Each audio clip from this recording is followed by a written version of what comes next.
Era uma manhã fresca de outono em um vilarejo pacato no sul de Minas Gerais chamado Aldeia Velha. O ar cheirava a terra úmida e a fumaça de fogão a lenha, um cenário que parecia saído de um conto de fadas antigo. As gêmeas idênticas de 10 anos, Willa e Junho Ferreira, conheciam cada canto da floresta de Serra Vermelha, nomeada por suas árvores de folhas avermelhadas, que cobriam os caminhos musgosos como cartas esquecidas. Willa, a mais velha por 7 minutos, era a protetora da dupla. Seus olhos castanhos, atentos, estavam sempre buscando algo, e seus cabelos castanhos grossos, trançados em uma única mecha, batiam em seu pescoço envolto em um cachecol de lã azul marinho. Junho, um passo atrás, era a sonhadora. Um pouco mais baixa e com uma postura mais suave, suas mãos estavam sempre procurando uma folha para admirar ou uma pedra para recolher. Apesar de serem idênticas em rosto, suas personalidades eram tão diferentes quanto o curso de 2 rios. Elas usavam jaquetas verde-floresta idênticas, desbotadas nas mangas, e luvas de tricô feitas pela mãe em invernos passados. Acompanhando-as de perto estava Rust, um pastor alemão de 5 anos com um olhar sábio e pelagem preta e canela. Resgatado de um canil da zona rural, Rust havia sido treinado para busca e salvamento, mas uma lesão no quadril o impediu de se certificar. Isso não diminuiu sua dignidade e senso de dever, e ele se comportava com a confiança de um cão que tinha visto mais do que apenas cercas de quintal. Rust era mais que um animal de estimação, era o guardião silencioso das meninas. Elas caminhavam por uma trilha pouco usada, onde o som dos seus passos sobre as folhas secas era o único ruído, além do canto de alguns pássaros e do vento que sussurrava entre as árvores. De repente, Rust parou, com o focinho erguido e as orelhas em alerta. Algo está errado, sussurrou Willa. Rust deu um latido curto e urgente e disparou para o meio das árvores. As meninas o seguiram sem hesitar, o coração batendo forte. A 30 passos de distância, o viram. Caído na base de um bordo vermelho, meio escondido pela vegetação, estava um homem em uniforme de guarda florestal, o corpo inerte. O sangue havia se acumulado na terra, encharcando-a como tinta. Seu rosto estava pálido e uma ferida aberta em seu abdômen pulsava com cada respiração fraca. Willa ofegou, e Junho ficou paralisada. Rust, sem pânico, circulou o homem, cheirando-o com urgência. Não havia dúvida, o guarda estava morrendo. Willa se ajoelhou ao lado dele. Ele está vivo, ela sussurrou, os dedos trêmulos enquanto se aproximava da ferida. Temos que estancar o sangramento. Junho pegou o velho celular que a mãe as obrigava a levar. Vou ligar para a polícia, disse, com os dedos desajeitados.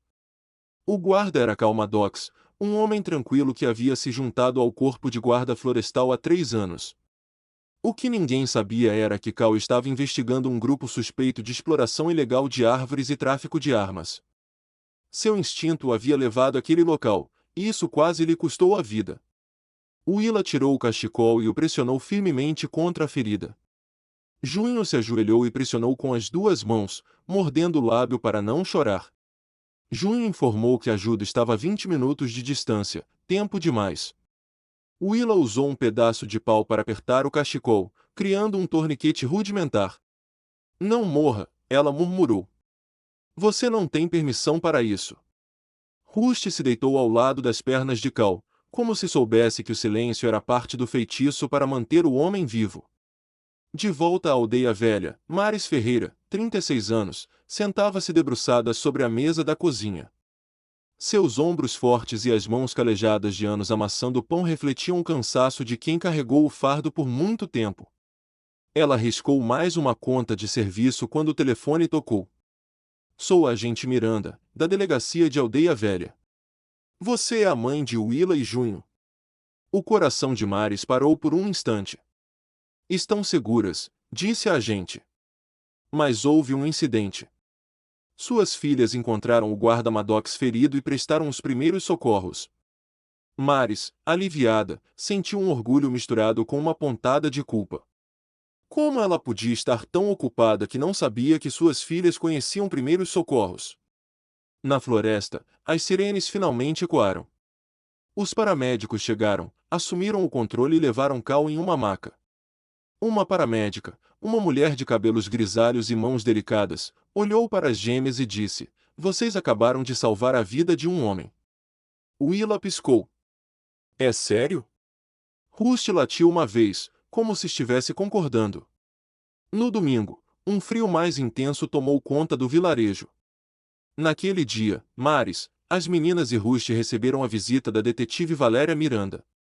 Uma mulher alta e serena, com cabelos curtos e escuros, Miranda não perdia nada com seus olhos atentos.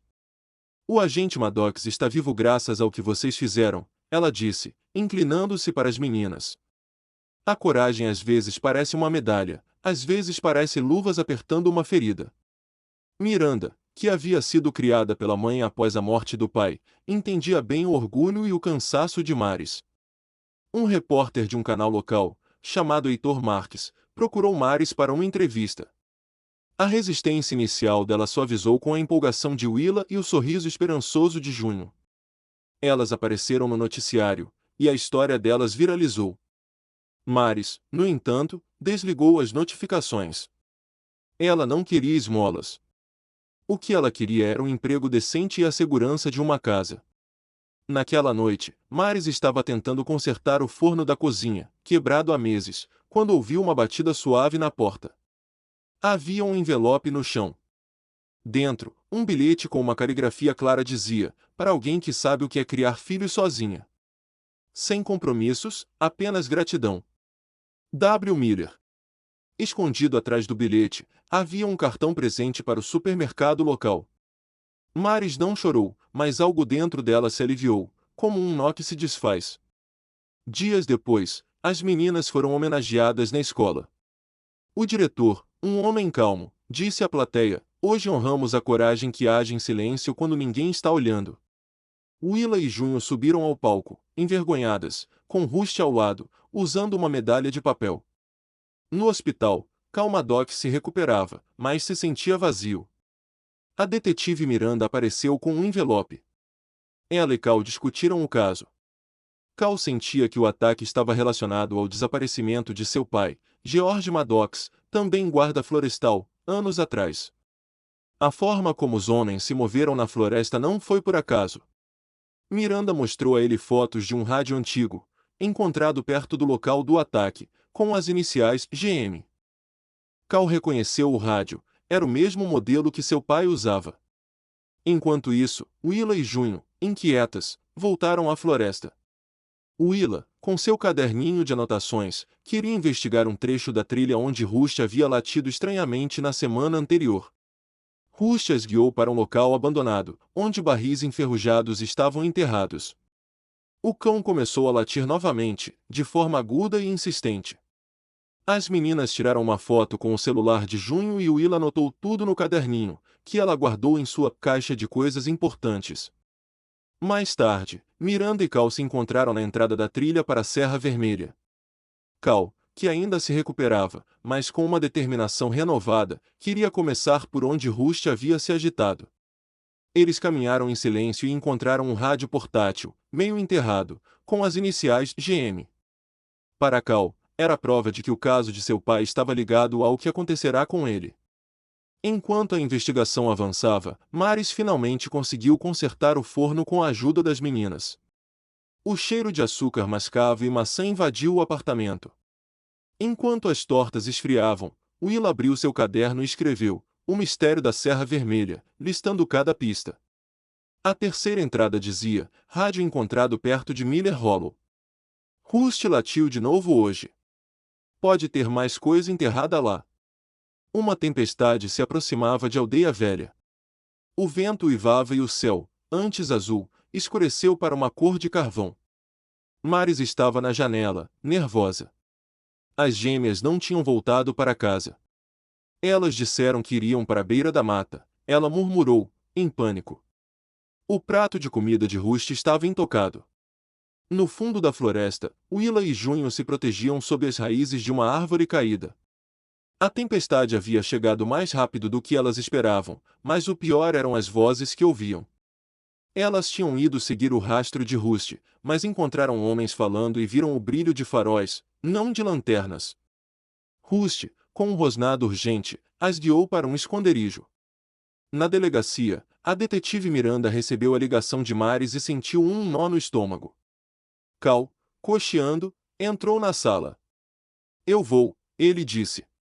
Miranda não discutiu e entregou a ele um rádio. Vamos juntos. Eles correram contra a tempestade, sabendo que cada minuto contava. No meio da floresta, Willa e Junho tremiam de frio e medo. Rusty se levantou e rosnou, se colocando entre as meninas e o barulho de passos que se aproximava.